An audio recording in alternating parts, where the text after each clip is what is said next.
Think about it like this. How you think, how you act, and how you feel is your personality. And your personality creates your personal reality. So in order for you to create the personal reality of abundance, you're going to have to change your personality.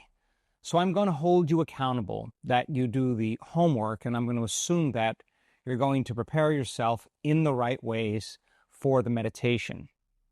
And if you actually take the time to complete the homework, I promise you, then when we get to the meditation, it'll be much more powerful for you. Now, if you've taken the time to really think it through, contemplate it, review it, study it, the how will get easier, as I said. And so I want to tell you before we start the course what this course is not. I'm not going to be giving you any financial advice during this course. I'm not going to be talking about smart investments. And I'm not going to advise you about diversifying your portfolio. And I'm certainly not going to be your business coach. The first module is dedicated to understanding how we create in three-dimensional reality.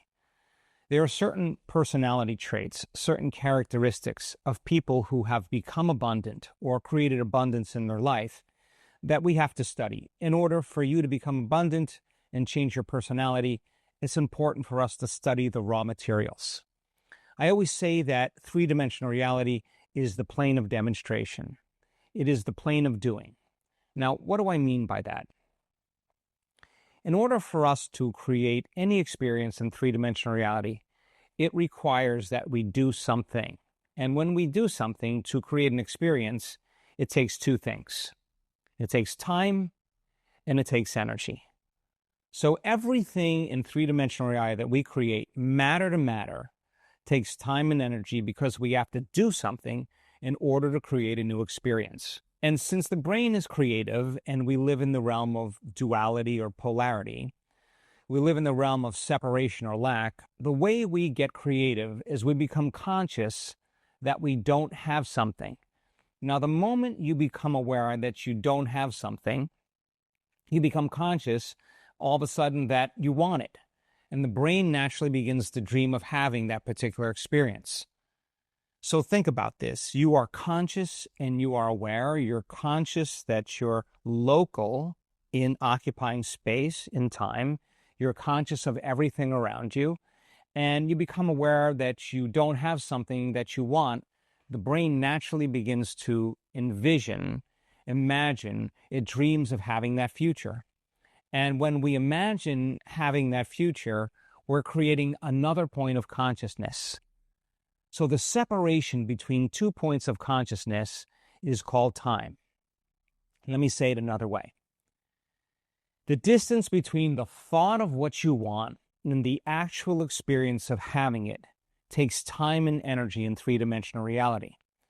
And once we create the experience in three-dimensional reality, the payoff from the experience is called an emotion. And the emotion from the experience that's created takes away the lack or separation from not having it until we want something else. So in three-dimensional reality, we create based on lack and separation.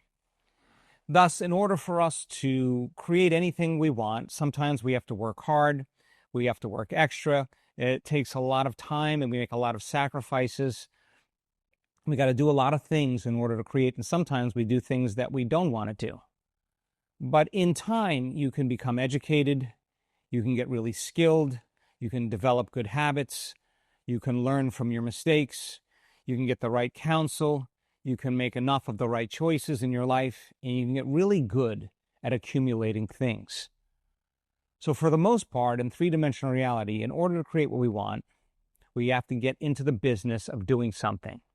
But what if we don't create what we want?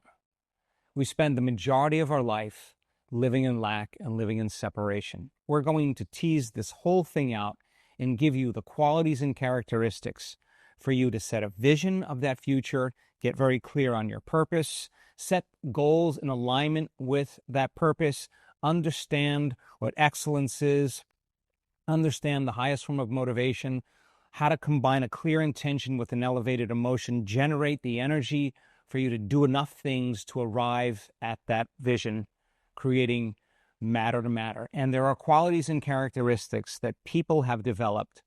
And I want to study those. And I also want to expose you to the qualities and characteristics of a person who lives in lack or separation.